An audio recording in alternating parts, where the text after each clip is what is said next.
Bir жылда bir келүүчү Рамазан айы келгенде эле мен орозо кармасам болобу? Ден соолугума зыян келтирбейби? Деги орозонун кандай пайдалуу жактары бар? Жана ошондой эле орозо кармап жатканда өзгөчө эмнелерге көңүл буруш керек? Канткенде ден соолугума зыян келбейт деген суроолорду өзүбүзгө өзүбүз бере баштайбыз. Чындыгында эле орозо кармоо бул ден соолук үчүн пайдалуу. Кандай учурда пайдасынан зыяны көп тийип калышы мүмкүн? Кимдер орозо кармаш керек? Ушул жана башка суроолордун тегерегинде бүгүн биз маектешебиз. Саламатсыздарбы? Бул ден соолук программасы ЛТР каналында түз эфирде. Ал мен Сейит Амираев алып барам. Ардактуу телекөрүүчүлөр, жогоруда маалым болгондой, бүгүнкү чыгарылышыбызда орозо кармоо ден соолукка пайдалуу деген теманын алкагында маектешебиз. Эгерде сиздерде кандайдыр бир тема боюнча суроолор болсо, сөзсүз түрдө байланышка чыксаңыздар болот. Байланыш үчүн телефондор 082 код аркылуу 55732 жана ошондой эле WhatsApp номери дагы иштейт 0508 87 88 97 номери. Анда студиябызга келген кадырлуу конокторду мен сиздерге тааныштырсам. Гүлжамал Шананова Ош областар аралык бириккен клиникалык ооруканасынын гастроэнтерология бөлүмүнүн жогорку даражадагы гастроэнтеролог дарыгери. Жана ошондой эле кийинки коногубуз Мырзагүл Шакирова Ош областар аралык бириккен клиникалык ооруканасынын эндокринолог дарыгери. Саламатсыздарбы? Студиябызга кош келипсиздер. Чындыгында бүгүнкү күндө интернет булактарын ачып карай турган болсок, жана башка булактарды да карай турган болсок, орозонун пайдалуулугу, кандай кармаш керек деген маалыматтарды көп алабыз да. Негизи орозо чындыгында ден соолукка пайдалуу, ушул боюнча маегибизди баштасак, Бул орозо кармоо негизи бир жылда бир жолу орозо кармоо кармаш үчүн адам баласы деги эле өзү дагы настрой болуп өзүн даярдайт. Ошол орозо кармаган, орозо Рамазан айы келе жатат, ошол орозону кармайын деген ниет менен. Ошол эле учурда ошол орозо кармоодо ден соолукка зыян келтирбей кармаш керек. Организмдин ошол тазалаш керек, организмге пайдалуу жагын, зыяндуу жагын дагы билип, ошону да эске туткан жакшы. Эми орозо кармаганда негизи бул мен гастроэнтеролог дарыгер катары бул ички органдардын өнөкөт оорулары күчөгөн убакта кармаса болбойт орозонун негизи. Анан кейбирки туура тамактануунун ритмин, тамактануунун эрежесин бузганда бул өнөкөт оорулар козголушуна алып келиши мүмкүн. Туура тамактанып, ошол орозо кармаган убакта дагы туура тамактанып, газдалган суулар, ачуу, майлуу, муздак нерселерди ошолордон этият болуш керек. Жакшы, негизинен мына биз бир күндө жок эле дегенде 3 жолу тамактанабыз да негизичи. Болбосо дарыгерлер, диетологдор 5 жолу азыктаныңыз, бат-баттан, бирок азыктанып туруңуз деп айтышат да. Ошол эле учурда суу ичебиз, сууду бир суткада мисалы 2 литр, 3 литр, сезонго байланыштуу да өзгөрүп турат да негизиненчи.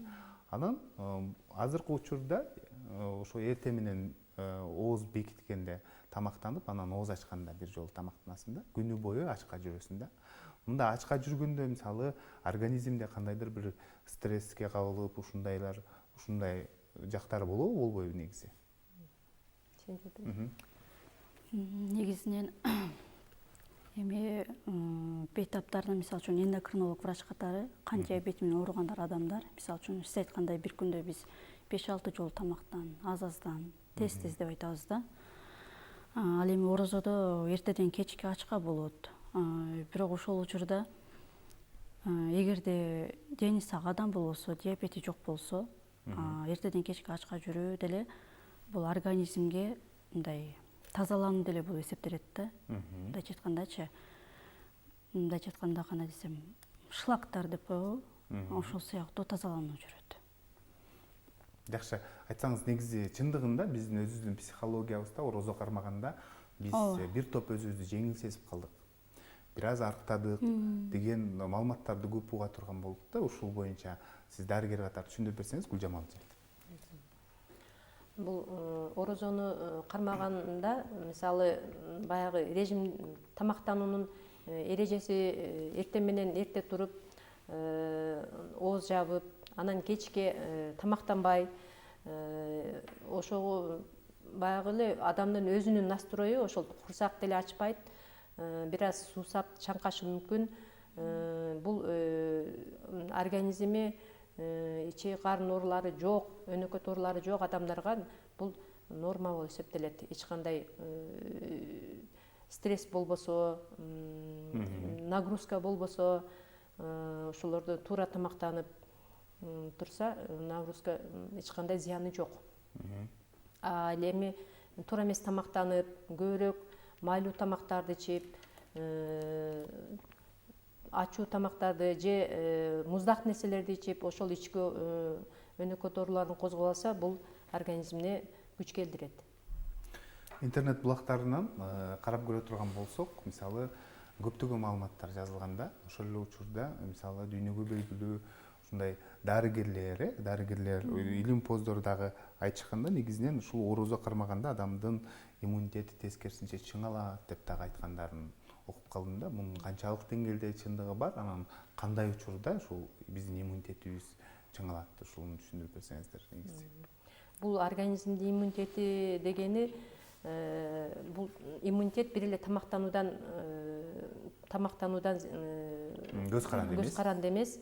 Бул иммунитеттин көтөрүлүшү үчүн адам өз убагында укташ керек.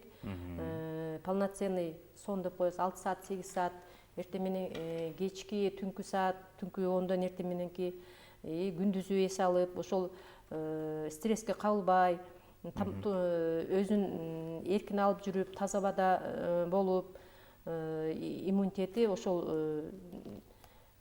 ошондон дагы бир эле тамактануудан эмес да, эс алгандан. Жакшы, азыр бизди республика боюнча көрүп атат да, негизинен кандай адамдар орозону кармаганга болбойт? Дин алымдарынын айтымына караганда дагы, мисалы, эгерде ден соолугу жооп бербесе, улгайган адамдар болсо, анан кош бойлуулар, бала эмизгендерге кийинчерээк тутуп берсе болот деп дагы айтканын билебиз да. Сиздер медицина кызматкерлери ушул ден соолугун жооп бербейт деп айтышат да. Ошолор кимдерге мүмкүн эмес? Тескерисинче орозонун мындай зыян жактары тийип калышы мүмкүн. Сиз баштасаңыз, анан сиз улантасыз. Орозонун бул кош бойлуу адамда алар тез тамактанып туруш керек. Эки адам үчүн жашайт, ошон үчүн зат алмашуусу көбүрөөк болот. Ошон үчүн алар туура тамактанып, өз убагында азаздан тез тамактанып туруш керек. Жаш балдарга, кары картаңдар ошол тамакты азаздан тез убагында тамак ичип турсун дегендерге мүмкүн эмес да. Өсүп аткан организмдерге, мисалы мусулманчылыкта деле 12 жаштан жогору балакат жашына жеткенден кийин тутса болот деп айтышат. Ошонун деле негизи бар да. Жакшы, сиз да жооп берип кетсеңиз. Азыр сизге байланыштуу телегөрүүчүдөн да суроо келиптир. Кант диабети менен ооругандар кармаса болобу, болбойбу депчи. Мисалы кант диабетинин дагы 2 түрү бар да. Биринчи, экинчи тип деп. Анын кандай учурда болот, кандай учурда болбойт. Азыр биз мисалы бул жерде түшүндүрүп айткан менен, бирок алар мисалы жок кармашыбыз керек деп кармагандар да көп да эл арасындачы. Көбүнчө ошо диабетиктердин, кант диабети жаркандардын 2 түрү бар. Биринчи жана экинчи деп. Биринчи түрүндө булар ар дайым инсулинде болушат. Булар 3 маал, 5 маал инсулин ашат. Ал эми экинчи типтегилерге булар көбүнчө жашы 40 жаштан жогорку бейтаптар кирет. Булар биринчи эле ошо диета сакта деп айтабыз, анан таблетка ичишет, андан кийин инсулинге өтүшөт. Эгерде кант диабетинин кабылдоолору бар болсо, бейтапта осложнениялары, мисалы үчүн бөйрөккө, жүрөккө таасир эткен болсо, биз аларды тутпайт деп айтабыз. Анан дары-дармек ичип жүргөндөр бар, жаңы эле башталгандар бар, кант диабетичи. Башталганда 1-2 жыл болуп, канттын деңгээли карап туруп, ошо негизинде сунуш кылабыз. Мындайча айтканда, эгерде жок тутам деп бейтап кант диабети бар болуп орозо кармаса, аларга сөзсүз түрдө кандын деңгээлин өлчөп турумуз деп айтабыз глюкометр аппарат мененчи. Эртең менен, кечинде жана өзүңүздү жаман сезгенде сахарды өлчөңүздөрдү айтабыз. Анан баарын эле тутуңуздар деп айта албайбыз. Мындайча айтканда, врачтын көзөмөлүндө негизинде дарыгердин көз алдында кеңешип, анан мындай сунуш кылабыз да. Мындайча айтканда, ар бир адам индивидуальный болуп, өз жолу эсептелет да. Организмге өзгөчөлүгүнө карап туруп анан уруксат беребиз. Баарын эле тутуңуз же тутпаңыз деп айта албайбыз. Демек, ал кайсыл жерде каттоодо турса, ошол жерде дарыгердин көзөмөлүндө. Дарыгердин көзөмөлүнөн өткөндөн кийин эгерде уруксат берсе, тутса болот деп айтасыз. Кошумча ооруларын эске алып, канча жылдан бери ооруйт, кан диабети канча чейин көтөрүлүп атат, ошонун баарын эске алып, анан сунуш кылынат да. Бүгүнкү күндө чындыгында эл арасында кант диабети оорусуна кабылгандар да көп да. Ошол эле учурда мисалы ашказан ооруларына кабылгандар да көп да. Биз негизи ушул жеген тамагыбыз бул ашказанга барып, анан аш болот эмеспи? Ошон үчүн мындай ашказан ооруларына кабылгандар да көп экен да. Жаштар арасында, улгайгандар, орто жаш арасында, мисалы алар негизи орозо кармаса болобу же болбосо кандай оору күч алып турганда орозону кармабай эле койгон жакшы, ушул боюнча да айтып берсеңиз. Анан эгерде орозо кармай турган болсо, ал кандайча ден соолугуна зыян келтирет? Бул ичеги карын ооруларында, айрыкча бул ашказандын жана 12 ичегинин жара ооруларында орозо кармаса болбойт. Аларда өзүнүн эрежеси боюнча 5-6 маал аз-аздан тез-тез тамактанып туруш керек. Ошол эле убакта дары-дармектерди колдонушат. Дарыны дагы өзүнүн убагында ичип туруш керек. 2 маал иче тургандар бар, 3 маал иче тургандар бар.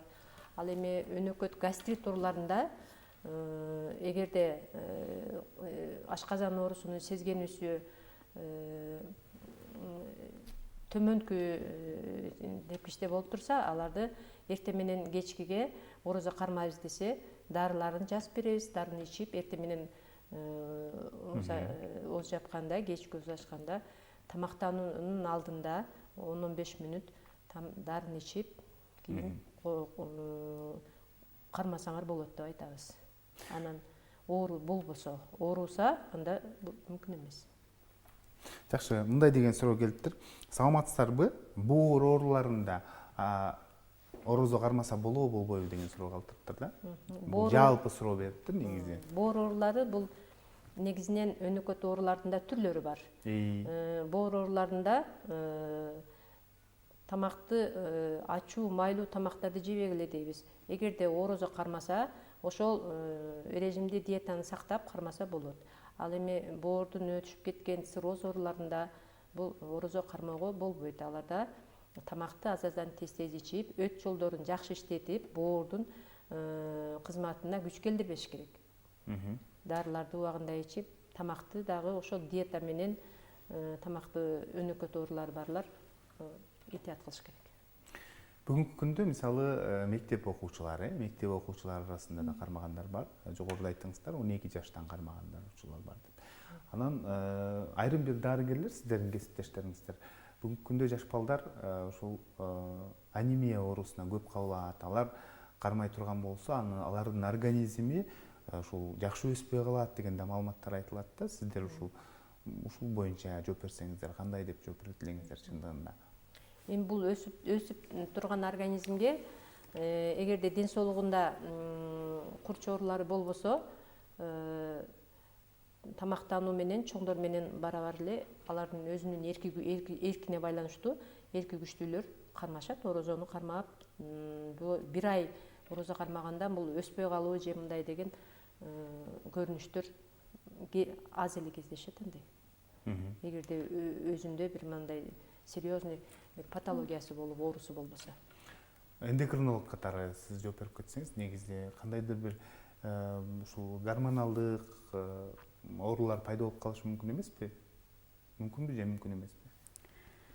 Мүмкүн эмес, гормоналдык оорулар эми эгерде белгилери болсо, аны текшерип изилдейбиз. Анан жаш келе жатып өсүп жаткан организм орозо кармаса жок. Жакшы, мындай деген суроо келиптир. Саламатсыздарбы? Мен ден соолугум жакшы эле жүрөм.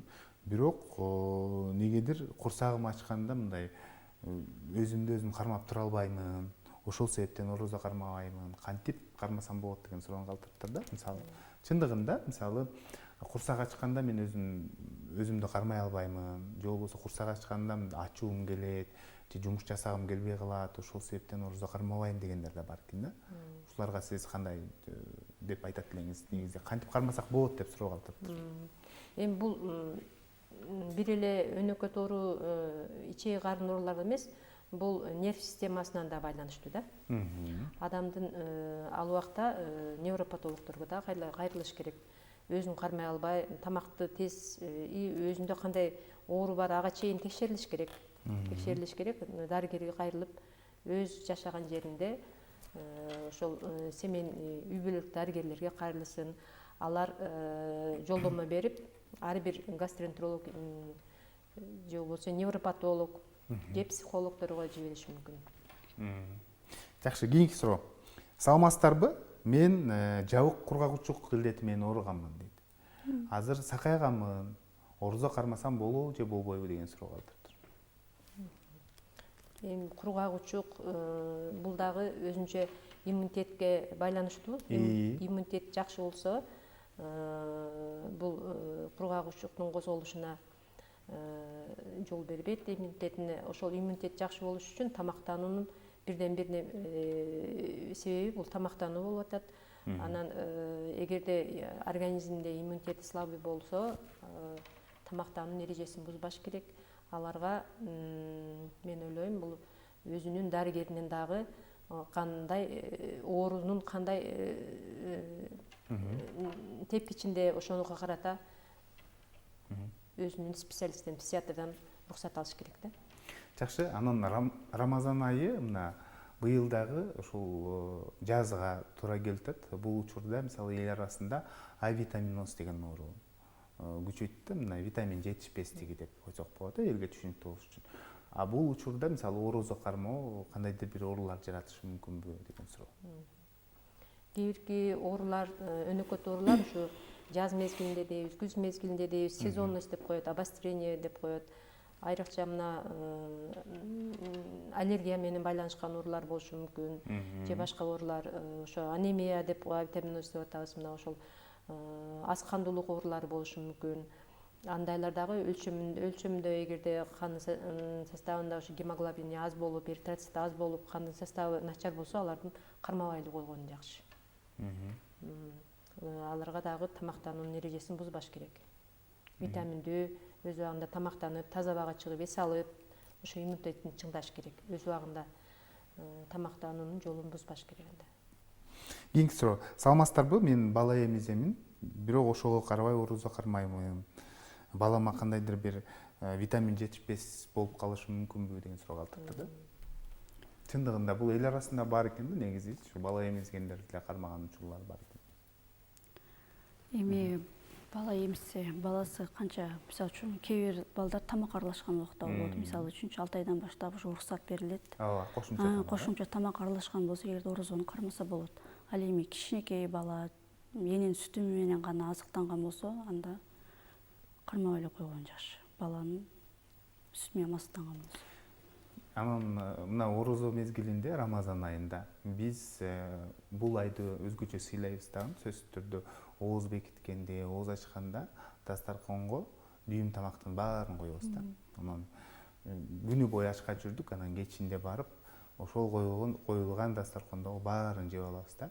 Бул учурда дагы мисалы организмге кандайдыр бир зыян келтирип коюшу мүмкүн да. Негизинен ушул ооз ачканда ошол тамактануу кандай болуш керек, кандай тамактарга өзгөчө басым жасаганыбыз жакшы орозо мезгилинде. Ооз бекиткенде мисалы күнү бою ток жүрүш үчүн, же болбосо ошол бизге керектүү витаминдер толук берилип туруш үчүн кандай тамактарды көбүрөөк жегенибиз жакшы бул айда, ушул боюнча айтсаңыз. Бул ооз кечке ооз ачкарын жүрдү деп эсептебейбиз. Эртең менен ооз бекиткенде тамактанып, анан кечкисин ооз ачарда биринчиден муздак нерселерди, газдалган суулардан баштабаш керек. Жылуу, суюк тамактарды, Анан кийин жер жемиштерден мына жашылча жемиштерди ошолордон башташ керек. Ошолордон кошуп алдын алганда эле майлуу тамактан баштабаш керек. Камурукаттардан күчтүү келет организмге. Ошол өт жолдорунун иштешин, ашказан зилдеринин бөлүнүп чыгышын, деги эле ооз көңдөйүндөгү ошо шилекей бездеринин дагы туура пайдаланып, ошолор тамак сиңирүү органына күч келтирбеш үчүн ошол тамактануунун эрежесин бузбай, суюк биринчи тамактангандан кийин эс алып, жашылча жемиштерди көбүрөөк колдонуп, анан кийин экинчи тамакты ичкен жакшы. Тамактангандан кийин деле бизде эртеме кеч ооз ачкандан кийин уже шам окулат, куптан окулат, тарабат тартылат дегендей, ошолорду деле туура да ошо тамак сиңирүүнүн туура жардам берет. Ошол эле учурда мисалы ооз бекиткенде күнү бою мисалы ток кармай турган кайсыл азыктар жакшы. Анан мисалы сиздер дарыгерлер айтасыздар, бир күндө адам баласы мындай минерал заттарын, мындай витаминдерди кабыл алып туруш керек деп айтасыздар да. Ошол биз ошол өзүбүзгө ошол витаминдер кабыл болуш үчүн кандай азыктарды көп сунуштайсыздар? Мен кошумчалап кетейин. Негизинен тамактарды бөлгөндө биз негизинен 3кө бөлөбүз да. Бул углеводдор, белоктор, жана майлар, жана витамин С депчи. Ошо орозго кармаганда ооз жабарда кечке ток жүрүү үчүн туура бөлүштүрүү зарыл болуп эсептелет да. Биринчи орунда бул мисалы үчүн углевод деле керек бизгечи. Бул энергиянын булагы болуп эсептелет. Буга эмне келет? Камыр тамактар, нан, ошонун баары углевод, макарон тамактар, кээ бир даан азыктары углевод болуп эсептелет. Ал эми белок эмне келет? Эт, кара эт, жумуртка же болбосо быштак. Ошолордо сөзсүз болуш керек. Андан кийин витаминдерге эмне керек? Сөзсүз салат болуш керек. Жашылча мөмө жемиштер, бул помидор, бадырың, ошодон жасалган салаттарда сөзсүз болуш керек тамактын бөлүгүндө. Ошондо биз организмди мындай толук камсыздай алган болобуз да. Жакшы. Саламатсыздарбы? Бүгүнкү күндө орозо учурунда ушул түштүк жергесинде иптар базарлар бар дейт. Ал жерлерде мисалы ар кандай азыктын түрлөрү ошол эле учурда кварц суусундугунда сатышат дейт. Бул кварц суусундугу мен билгенден бул ачытылган суусундук болуп эсептелинет да. Бул орозодо муну ичкен туурабы, туура эмеспи? Же тескерисинче биздин организмге зыян келтирип коюшу мүмкүнбү деген суроо калтырыптыр. Деги эле бул газдалган сууларды кечке ач карын жүрүп, анан газдалган сууларды муздак нерселерди ичсе, организмге бул зыян келтирип, организмге нагрузка болот. Ошондуктан буларды иче турган болсо дагы газын чыгарып, бир аз комнатный температурада, өтө муздак эмес, тамактан кийин суусундук катары бир аз пайдаланса болот. Жакшы, дагы кийинки суроо. Саламатсыздарбы? Менин ашказаным кээ бир тамактарды кабыл албай, аш болбой ооруйт негизи дейт. Анан орозо учурунда дейт, эмнегедир ушул Рамазан айынын касиетиби дейт, мен өзүмдү жакшы сезип жүрөм, орозону жакшы кармаймын деген суроо калтырыптыр. Сиз кандай кеңеш бересиз деген суроо калтырыптыр да. Тамак, кээ бир тамактарды жегенде ушу аш болбой кыйналчумун, өзүмдү жаман сезем, бирок орозодо жакшы эле жүрөм деген суроону калтырыптыр. Ушундай учурларда болобу? Андай учурларда болушу мүмкүн. Бул айрыкча мына организмде ошол уйку безинин иштеши, ошол тамактанып, кийин тамактанбай жүргөндө ошол уйку безинин иштеши жакшырат. Ошол реактивный панкреатит деп коебуз, хронический панкреатит деп коебуз. Ошол ооруларга бул туура таасир этиши мүмкүн. Анан ашказандын кычкылдуулугу көбөйүп, жен кычкылдуулугу азайып кетиши мүмкүн. Ошол убакта күндүзүм тамактанганда ооруп же туура эмес тамактанып, шашып, тез татымдарды тамактанып, ошондой убактарда бул же болбосо тамеки тартып же спирт ичимдиктерин ичип, ошол убактарда бул организмге зыян тийгизиши мүмкүн да. Орозодо бул өзүнчө бир касиети дейбиз. Анан туура тамактанып, өзүн жакшы алып, здоровье образында жүргөн бул адамга жагат. Жакшы, маегибизге бир аздан соң кайрылып келебиз. Азыр кезекти видео материалга берсек, андан соң кайрадан жолугушабыз. Биз менен бирге болуңуздар.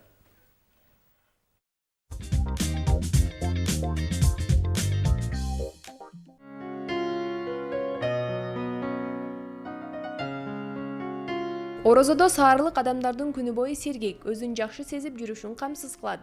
Адистер өзгөчө ооз бекитип жатканда ага кылдаттык менен көңүл буруу керектигин айтат. Мисалга, өтө таттуу же ачуу тамак аштар, колбаса, сосиска сыяктуу азыктар менен ооз бекиткенден алыс болуңуз. Анткени алар сизди күнү бою суусатат. Анын ордуна жеңил, сиңимдүү азыктар менен ооз бекиткен туура. Оозуңузду 2 даана курма, сыр же болбосо оливка менен ачканыңыз жакшы. Ооз ачылгандан 15 мүнөт өткөндөн кийин калориясы күчтүү тамактарга өтсөңүз, ашказанга оор келбейт.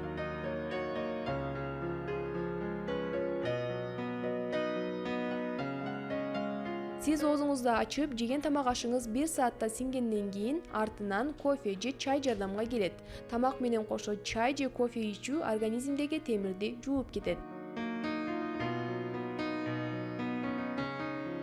Орозодо туура тамактануу жана уктоо менен бирге сиз организмиңизди чыңай аласыз. Орозонун алгачкы күндөрүндө баш айлануу, ашказан оорулары жана уйкусуздук капташы мүмкүн. Ал нерселерге сиз бара-бара көнүп каласыз.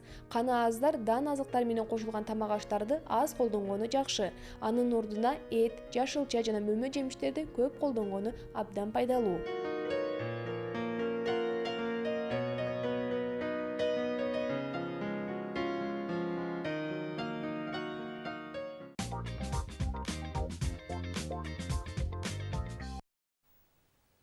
Урматтуу теле көрүүчүлөр, сиздер ден соолук программасын көрүп жатасыздар. Бүгүн орозо кармоо ден соолукка пайдалуу деген теманын алкагында маектешип жатабыз. Эгерде сиздерде да кандайдыр бир суроолор болсо, сөзсүз түрдө байланышка чыксаңыздар болот. Байланыштын телефондор 03222 код аркылуу 55732 жана ошондой эле WhatsApp номер дагы иштейт 0508 87 88 97 номери. Маегибизге кайрылып келсек, негизинен мындай деген суроо келиптир. Саламатсыздарбы? Бөйрөк ооруларында кармаса болобу же болбойбу деген суроо. Мен жооп коеюн. Негизинен бөйрөктөн, мисалы үчүн пиелонефрит деген түрү бар да, шамалдаш. Ошол учурда кармаса болот. Анан кийин диабет, кан диабетинин осложнениясы болуп калса, эгер нефропатия болуп калат да, бул учурда бөйрөктүн иштеши начарлайт. Адам шишип кетет. Анан кошумча диабети бар болгон болсо, анда сунуш кылынбайт. Себеби ал учурда бөйрөккө кант диабети таасир эткенде кандагы канттын деңгээли төмөндөп кетет. Бейтап кома түшүп калышы мүмкүн. Ошон үчүн бөйрөгү баягы кант диабетинин кабылдоосуна кайрылган нефропатияларга биз сунуштабайбыз. Ал эми жөнөкөй эле пиелонефрит же шамалдаш болсо тута берсе болот. Демек, бөйрөктүн өнөкөт жетишсиздиги менен ооруй турган болсо, бул учурда такыр мүмкүн эмес. Ооба, кант диабетинин кабылдоосу болсо, нефропатия болсо болбойт. Жакшы. Дагы мындай деген суроо келген. Саламатсыздарбы? Менин суроом, ашказаным ооруйт негизи дейт. Ашказаным ооруйт, бирок ошого карабай орозо кармашым керек деп кармаймын дейт. Анан жакшы эле жүрөм дейт. Орозо аяктап баратканда кыйналып калам деген суроо калтырыптыр да. Ошону кандайча кылып, кандай дары-дармектерди ичип мен орозону толук кармасам болот деген суроо калтырыптыр. Орозону толук кармоо. Сөзсүз түрдө жооп бересиз. Азыр байланышта да көрүүчүбүз келип калыптыр. Кабыл алсак, саламатсызбы? Кош келипсиз. Кандай сурооңуз бар? Менин суроом мындай эле. Тамак жегенде өт иштейт. Тамак жебесе өт иштебейт деп уктум эле. Ошо эгерде биз азыр орозо кармагандар 14 саат, 15 саат тамак ичпесек, өт иштебей турса, коюланып кетпейби? Рахмат. Ушул боюнча жооп берсеңиз, жакшы суроо экен. Өт бул тамак иштегенде өт негизинен бөлүнүп чыгып турат. Бул боордон бөлүнүп чыгат. Анан өттүн туура иштеш үчүн сиз туура айтасыз, өз убагында тамактанып туруш керек. Өт жолдорунда же боордо, ашказанда эч кандай өнөкөт оору болбосо, бул орозонун кармоонун зыяны деле жок. Ошол эле орозо убагында ачуу, майлуу, острый деп коебуз, туздалган нерселерди жебеш керек. Өзүнүн өнөкөт оорусу барлар ошол эле тамактануунун дагы эрежесин бузбаш керек. Өт туура иштеп турат. Жакшы. Кийинки суроо, жогорудагы суроого жооп берип кетсеңиз, негизинен орозо кармайм, ушу ашказанымда көйгөй бар дейт. Бирок аяктап калганда ушул оорутуп, кыйналам дейт да. Кандай дары-дармектерди ичип ушул орозо кармасам болот деген суроо калтырды. Ашказанда өнөкөт оорусу барлар бул ашказан оорунун өзүнүн дарыларын жашаган жериңизде же болбосо жолдомо боюнча гастроэнтеролог дарыгерине кайрылып керектүү дарыларды, мурда кайсы дарыларды ичип жүргөнсүз, кандай деңгээлде сизге пайдасы тиет, алар азыр кандай пайдасы тийип атабы, жетпей жатабы, бул жерде ингибитор протонный помпа, H2 блокатор дегендер, анан ферменттердин дагы ролу чоң. Ошол кайсы убакта ооруп атса, ошол дарыларды өзүңүз жашаган жерден, үй бүлөлүк дарыгерлерден жаздырып, эртең менен кеч 2 убак же болбосо 1 убак эртең менен гана ичишкенге болот. Ичип тутканга болот. Жакшы, бизде байланышта көрүүчүбүз бар. Кабыл алып, түз эфирге алып чыгабыз. Саламатсызбы, кош келипсиз. Десек бизден алыстап кетти. Негизинен мына орозону улгайган адамдарда кармаса болбойт деп айтылат да. Анан сиздер түшүндүрүп берсеңиздер. Бирок ага карабай биздин менталитетте улгайган адамдар көбүнчө кармашат, негизинен орозону кармашат да. Аларга кандай зыян келип калышы мүмкүн? Бизде көбүнчө туура айтасыз, улгайган адамдар көбүнчө кармашат орозону. Анан зыян кандай тип калат? Эгерде ден соолугу чын болсо, тута берсе болот. Болот, Анан кошумча оорулары болуп, же өзүн жаман сезсе, тутпай эле токтотуп коюу сунуш кылынат. Кошумча оорулары болсо, мисалы үчүн ар дайым дары ичиш керек болсо, врачтын көзөмөлүндө болсо, же өнөкөт оорусу күчөп кетсе орозо убагында, ошол учурда сунуш кылынбайт. Жаш курагы бир да эске алынбайбы бул жерде? Мүмкүн эмес деп бужамалайм. Эми жаш курагы мынча жашка чейин кармалсын же кармалбасын деген чектөө жок. Жок, медицинада. Медицинада организмге бул жаш өткөн улгайган адамдарда негизи өнөкөт оорулардын түрлөрү көп болот. Ошол өзүнүн ден соолугуна карата, ден соолук важный болгон үчүн өзүнүн өнөкөт оорулары көп адамдар тутпай эле койгон жакшы. Жакшы, бизде байланышта көрүүчүбүз бар.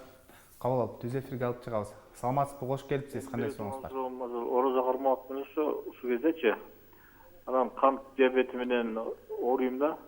Эми эле кеч кошулуп калдым. Ошол орозодо уйку безинин иштеши, сахары түшүп кетет дегенди айтты. Ошону кайталап койсо жакшы болот эле да. Рахмат. Бул боюнча айтып берсеңиз, эндокринологиялык кандайдыр бир оорулар болсо, ошол эле учурда кант диабети менен ооруса, мында уйку бези жакшы иштебей калат деп айтты дейт. Ушул боюнча дейт. Дагы маалыматты айтып койсунчу деген. Канты түшүп кетет деп. Анан ошол кант диабети менен ооругандар кармаса болбойбу? Мен азыр жогоруда айтып өткөндөй эле, кант диабети менен ооруган адамдардын орозо кармоо же кармабашы бул врач менен көзөмөлүнүн негизинде болот. Анан канча жылдан бери кант диабети менен ооруйт, кант диабетинин деңгээли канчага чейин көтөрүлүп атат, канчага түшүп атат, кайсы түрү, дары ичеби, инсулин алабы, өнөкөт кошумча осложнениялар кандай бар, мисалы үчүн бөйрөккө таасир эткен түрлөрү бар кант диабетинин. Ошону эсепке алып, анан орозо кармоо же кармабоо сунуш кылынат. Эгерде дары ичкен болсо, бетап экинчи түрү болсо кант диабетинин, ал учурда эртең менен кечинде дарысын ичет, бирок күнүгө сахарын өлчөп туруу сунуш кылынат. Эгерде орозо кармаган болсо. Жакшы, анан уйку бези кандай иштейт деген суроо калтырыптыр да, эгерде тамак жебесе. Тамак жебесе, мисалы үчүн уйку бези кандай иштейт? Эми биринчи кант диабетинин биринчи тибинде инсулин таптакыр бөлүнүп чыкпайт да. Ооба. Аларда инсулин бөлүнүп чыкпагандан алар инсулин алышат. Ал эми экинчи тибинде кандай болот? Мисалы үчүн экинчи тибинде бул жерде клеткалардын инсулинге болгон сезим жоктугунан пайда болгон оору эсептелет да. Ошол учурда инсулин бөлүнүп чыгат, бирок уйку безинен инсулин бета клеткалардан бөлүнүп чыгат. Ошол учурда экинчи тибинде клеткалар ал инсулинди сезбейт. Ошол биз таблетка дарыларды жазганда, ошол дарылар инсулиндин клеткаларга болгон сезимдигин ойготот. Анан клеткаларга киргизет болуп эсептелет да. Ошон үчүн бул бейтапка айтарым, инсулин уйку безиде кандай бөлүнүп чыгат деп атпайбы? Эгерде кант диабети менен дары дармек ичип жүрсөңүз, орозо кармасаңыз, дарыны убагында ичип, врачын бир маал десе бир маал, 2 убак десе 2 убакта ичип, жана ошондой эле кандагы канттын деңгээлин өлчөп туруу сунуш кылат элем. Жакшы, бизде байланышта көрүүчүбүз бар. Кабыл алып түз эфирге алып чыксак, саламатсызбы? Саламатсыздарбы? Биз сизди Жүрөктөн операция болгондо апам 5 жыл мурда азыр орозо кармап жатат да. Ошо кармап уланса болор же кыйналып калабы, ошону сурайын деген. Рахмат. Өт жок, бул өт Жүрөктөн операция болуптур. Жүрөктөн операция, жүрөктүн кандай операциясы болду? Ошого карата бул жүрөктүн кайсы дарыларды ичип жүрөт? Анан диета режимди жакшы сакта деп врач кандай деңгээлде кеңеш берди? Ошого карата өзүнүн үй бүлөлүк дарыгердин көзөмөлүндө болсун. Азыр биз мындай операция болгондо 5 жыл болуптур операция. 5 жыл болсо, ошол азыркы состояниясы, азыркы ден соолугу кандай деңгээлде? Аны үй бүлөлүк дарыгердин көзөмөлүндө болсун сунуштайбыз. Азыр мисалы орозо кармасын же кармабасын деп айта албайбыз аны. Аны көрүп, аны карап, анан айтыш керек. Кан басымы кандай, кан басым деңгээли кандай, кайсыл деңгээлдеги дарыларды ичип атат, ошого карата сунушталат. Жүрөк оорунун да түрлөрү көп да негизи. Жүрөгүнүн да түрлөрү көп. Тузу жок тамак ичишет диета менен.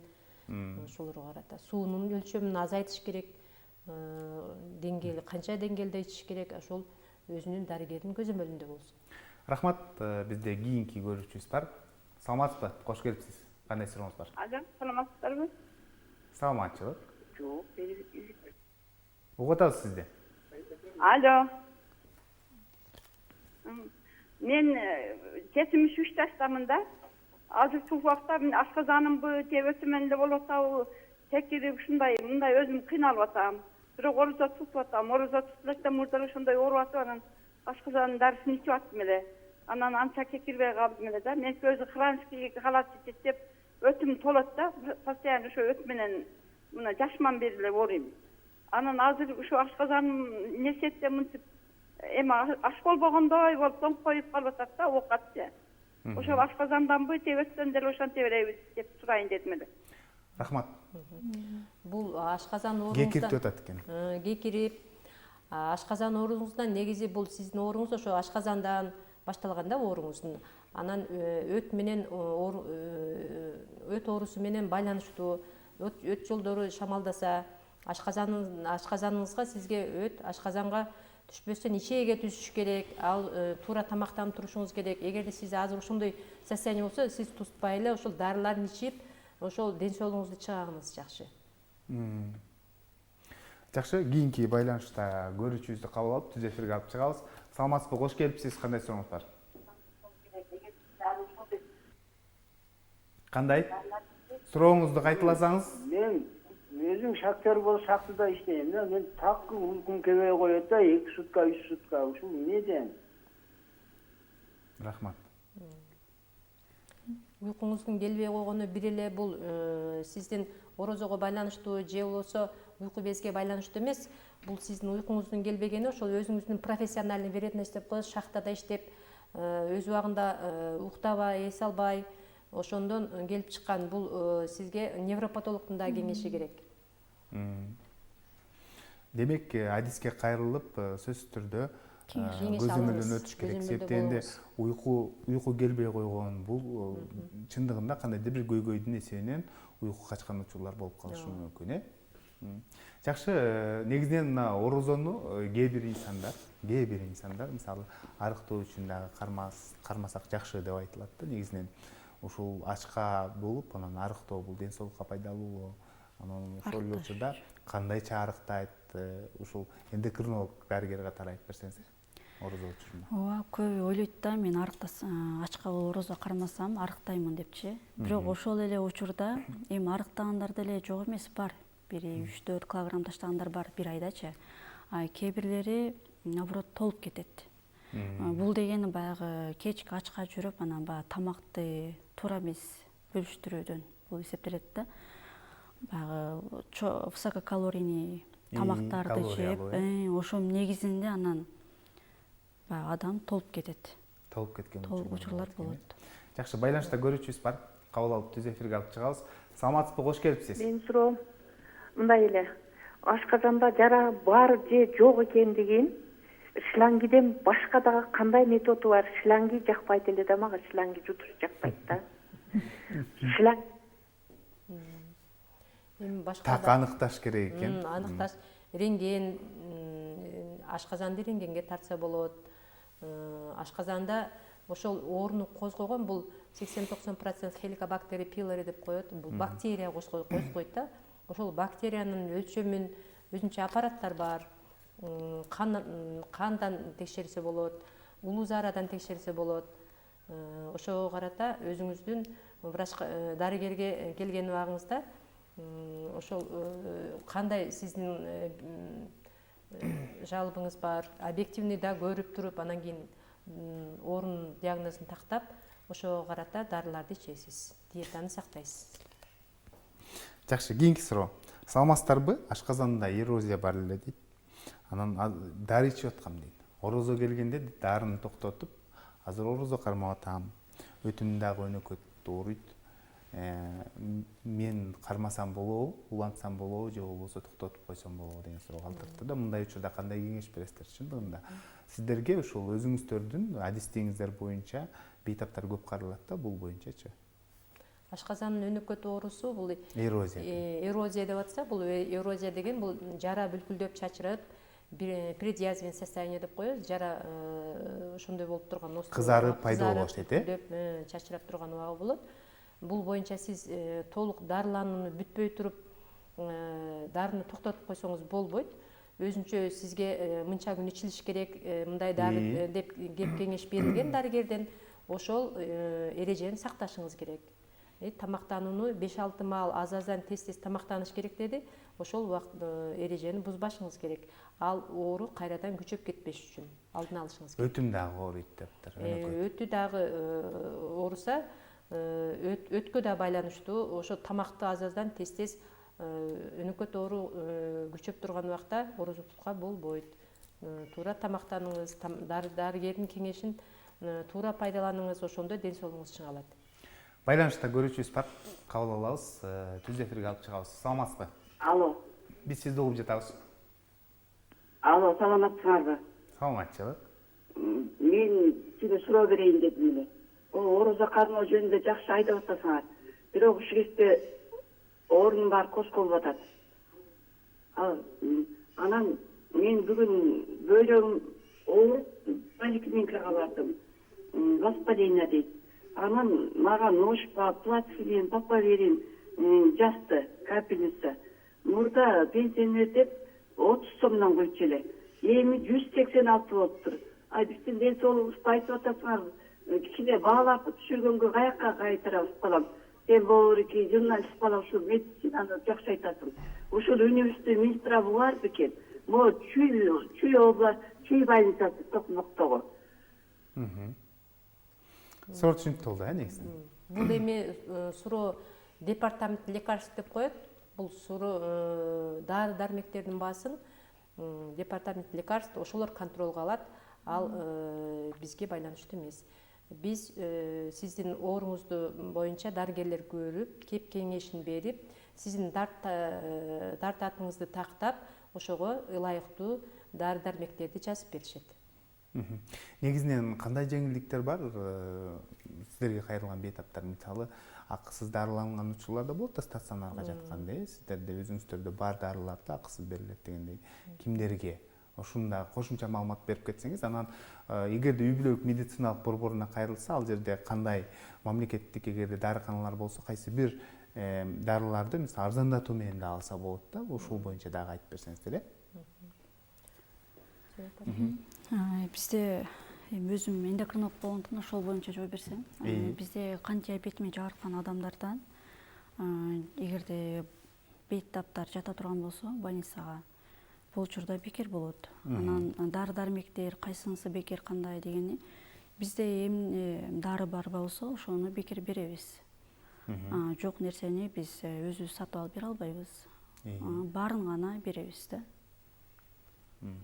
Жакшы, сиздерде мисалы кээде бул кант диабети оорусунда ошол кант диабеттин жакшы көзөмөлдөгөндүктөн, кандагы канды көзөмөлдөгөндүктөн ар кандай кабылдоолор менен да келет да. Бул учурда демек кандайдыр бир симптомдук оорулар болсо бул өз жанынан сатып алган учурлар болуп калышы мүмкүн экен да. Кээде болуп калат. Эми баарын биз беребиз.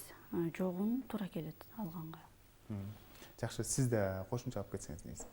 Бул дары дармектерди бекер берүү боюнча бизде ОМС деп коет, обязательный медицинский страхование деп коет. Ошол боюнча бизде больницабызда жаткан ооруларга бекер дарылардын баарын камсыз кылынат. Бул ар бир жаран өзүнүн жашаган жеринде, үй бүлөлүк дарыгерлерде, эгерде диспансердик учетто көзөмөлдө болсо, ошол жерде дагы алардын өздөрүнүн льгота деп коет, жеңилдиктери бар, бекер дарылануулары бар. Ошолорду жашаган жериңиздерден кайрылып туура пайдаланыңыздар. Жашаган жерде. Жакшы. Негизинен мына орозо кармаган учурда организмде мисалы туздар азаят деп айтылат да. Айрым бир маалымат булактарындачы. Анан бул ашказан мисалы ашказанда тамак аш жок болгон учурда ушул организмдеги сөөгүктөрдөгү туздарды чакырып ушул туздарды жок кылат экен деген дагы маалыматтарды угуп жүрөбүз да. Бул канчалык деңгээлде чындыгы бар деги эле чынбы, ушундайбы негизи? Биз туздардан арыла алабызбы? Ашыкча туздардан дейли. Ашыкча туздардан бизде эми баягы обмен веществ нарушение кетет деп коет го. Зат алмашуу процесси бузулганда. Ошого байланыштуу болуп эсептелет. Бул учурда эми муундарга, сөөгүктөргө кандай пайдасы бар дегендей суроолда туздарды. Бул учурда орозо кармаганда бейтаптар мисалы үчүн кээ бирлери 4-5 килограмм таштайт да. Ошол учурда мисалы үчүн ашыкча салмактан арылганда адам өзүн жеңил сезип калат да. Ошондо бул муунга мисалы үчүн тизеси ооруп жүргөн бейтаптар болсо, муунга жеңилдик болуп эсептелет, сөөгүк муундаргачы. Анан кийин туздардан арылат дегенде ошол орозо кармоо ооз ачканда суюктукту көбүрөөк ич талап кылынат. Анан тазаланып эми процесси жүрөт деп айта алам. Адам өзүн жеңил сезип калат. Сиз да кошумчалап кетсеңиз негизи. Мында ушул тамактарды туура тамактанганда жана айтып атпайсызбы, ошо туздун өлчөмүн көбөйтпөш керек. Газдалган сууларды жана красителдери, фанта, кола деп атабыз, ошондойлорду ичпеш керек. Ошол туура тамактанып, мисалы таза суу, фильтрлерген суулар, ошолорду көбүрөөк пайдаланыш керек. Суюк тамактарды, ошол эле жанагы айтып кеткен бөйрөк деп атабыз, бөйрөктө проблемасы барлар, ашказанында, өтүндө, ошолордун баарысына жардам болот. Ошо организмде эми очищение жүрөт, тазалануу жүрөт. Жакшы. Негизинен ашказан ооруларын жогоруда айттыңыз, бактерия пайда кылат, Helicobacter pylori деп айттыңыз. Ошол мисалы ашказанда тамак жок болгон учурда кандай десем, ал ашказанды тескерисинче дүүлүктүрөт деп дагы айтышат да. Ушул боюнча айтып берсеңиз. Бул Helicobacter pylori деген бул кислый среда деп коебуз. Ошо кычкылдыгы ашкан бөлүгүндө көбөйөт. Тамак сиңирүү органынын кызматын начарлатат ашказандын. Ошол тамак ичкен убакта ашказандын ошол кычкылдыгы нормалдашып, өз убагында турса, бул Helicobacter pylori бактериялардын көбөйүшүнө жолтоо болот. Ошон үчүн тамакты убагында тамактанып туруш керек. Жанагы ашказандагы ушул 80-90% ошо бактерия козгойт деп атабыз, оорусун көбөйүп кетип. Анын нормасы бар, нормадан жогору болуп, ашказандын өнөкөт оорусун козгогон убакта бул орозо тутууга болбойт. Тамакты 5-6 маал аз-аздан тез тамактанып туруш керек. Өзүнүн диетасы менен. Салмастарбы, орозо кармоо ич катууну пайда кылышы мүмкүнбү деген суроо калтырды. Орозо кармаганда эми ич катуу деп атабыз. Бул ич катуунун бир эле чегидеги проблема эмес. Бул ошол ашказан зилинин бөлүнүп чыгышы, өттүн бөлүнүп чыгышы деп атабыз. Жана да тамактануу эрежесин бузбай, мисалы көбүнчө кечке жүрсө курсак ачат деп көпчүлүгү камырокаттарды, калориясы жогору тамактарды өтө көп организмге нагрузка бериши мүмкүн, күч келдирип ошол бездердин зилдердин бөлүп чыгышына жолтоо болуп калышы мүмкүн. Анан кээ биркилер ушул орозодо кыймыл аракеттин азайтып алышат. Кыймыл аракетти азайтып, көбүрөөк кыймылдаса карын тез ачат деген максатта кыймыл аракетти азайтып коюшат. Ошол кыймыл аракетти дагы жакшы болуш керек. Эртең мененки зарядкаларды жасап, кыймыл аракетти жакшыртып, ошондо ичи катпаганга катпайт ошондо. Жакшы, адам баласы негизинен чоңдор бир күндө бир маал сөзсүз түрдө чоң заарага барбай турган болсо, бул иштеги ушул заңдар бул организмди уландырат деп да айтылат да, ушул боюнча да айтып берсеңиз негизи. Бул улуу зарасы бир суткада 2 жолу нормада улуу зара болуш керек ар бир адамда. Кээ биркилер ичи катып жүрсө дагы ошону 3 күндө бир барат, 2 күндө бир барат деп жүрө берет. Андай болбойт. Организмде ошол улуу заттар убагында чыгып, организмде зат алмашуусу жакшы болуп туруш керек. Ошондо өнөкөт ооруларга жол бербейт. Мындай деген суроо келиптир. Саламатсыздарбы? Орозо учурунда организм тазаланат деп жогоруда айтып өттүңүздөр дейт. Ушул учурда мисалы ар кандай ишти келтире турган биодобавкалар колдонсок болобу, шлактардан толук арылуу максатында деген суроо калтырыптыр да. Биодобавкалар булар медицинада биз сунуштабайбыз. Тастыкталбаган болуп эсептелет да. Ошондуктан буну деле мындай көзөмөл жок эле ар кандай максатта пайдаланылган бул туура эмес болуп эсептелет. Биринчи эмне себептен себебин табып, ошонун негизинде анан дарыланса туура болот да. Мен аны сунуштабайт болчумун да. Жакшы, маегибиз соңуна чыгып баратат. Ошентсе дагы кайталап айтып койсоңуздар, кимдерге кармаган болбойт, ден соолугуна зыян келтирет орозо? Орозо негизи өнөкөт оорусу, курч өнөкөт оорусу козголгон убакта кайсы өнөкөт оорулар мисалы? Ашказандын жарат оорулары, боордун цирроз оорулары жана ичегинин жарат ооруларына болбойт. Ашказандын орозо кармаса. Жоон ичегинин жарат оорулары бар. Ошол эле учурда мисалы жүрөк оорулар көп да мисалы. Жүрөк ооруларына, бөйрөктүн гломерулоз деп коет оорулары, өнөкөт оорулары бар. Ушуларга да болбойт. Жакшы, эндокринолог катары сизден эмне? Эндокринолог катары мен деле ошондой, эгерде кан диабетинин кабылдоолору бейтапта байкалса, бейтап өзүн жаман сезсе, инсулин алып, канда канттын деңгээли көтөрүлүп же түшүп кетсе, ошол учурда сунуш кылынбайт. Анан мындан башка дагы баягы биздин зоб деген оорубуз бар да, гипотиреоз, ошол учурда дагы богок оорусу, ошол учурда биз дарыны эртең менен иштеп сунуш кылабыз. Ач карынга деп ошонун дагы дарыны биз баягы кечке жылдырганга туура келип калат да, кээ бир учурдачы.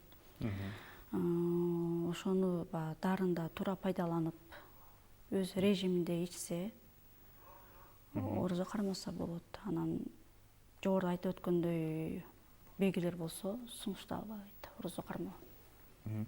Кээ бирлер мисалы орозо кармап, орозо учурунда мисалы ар кандай спорттук өнүгүүлөр жасап же болбосо спорттук залдарга барып машыккан ушулар да болуп калат экен да. Булар дагы кандайдыр бир ден соолугуна зыян келтирип коюшу мүмкүн да, орозо кармап бара турган болсо. Орозо кармаганда, орозо убагында нагрузканы бир аз азайтыш керек. Өзүнүн организмине күч келбеш үчүн. Анан мисалы катуу чуркабай, тез басып, быстрее ходьба дейт. Отжиманияны күндө нормада мындай жасаса, аны дагы кичине азайтып, анан курсак тогузуп туруп эле спорт жасаганга да болбойт да. Ошондой эске алыш керек да, организмдерге нагрузка болот. Жакшы, анан көрүүчүлөргө айтарыбыз негизинен ооз жапканда, ооз бекиткенде жана ооз ачканда сөзсүз түрдө тамакты сиңирүү үчүн таза абага чыгып басканды өнөкөткө салтка айлантыңыздар демекчибиз. Ошол эле учурда дарыгерлер айткан жакшы бир азыктар менен азыктанууга аракет жасаңыздар. Анан бул учурда мисалы айрым бир дарыгерлер айтмакчы, газдалган суусундуктардан баш тартып турганыңыздар бул эң жакшы деп айтылат. Ардактуу көрүүчүлөр, бүгүн бизде конокто Гүлжамал Шананова, Ош областар аралык Бириккен клиникалык ооруканасынын жогорку дараждагы гастроэнтеролог дарыгери жана ошондой эле кийинки коногубуз Мырзагүл Шакирова, Ош областаралык бириккен клиникалык ооруканасынын эндокринолог дарыгери болду. Сиздерге рахмат айтабыз. Атайын убакыт бөлүп, жалпы тилек көрүүчүлөргө бүгүнкү тема боюнча жакшы маалыматтарды айтып бердиңиздер. Ийгиликтер болсун. Рахмат. Ушуну менен ден соолук программасы өз соңуна келип жетти. Аны мен Сейит Амираев алып бардым. Кайрадан эфир аркылуу амандашканча сак саламатта туруңуздар.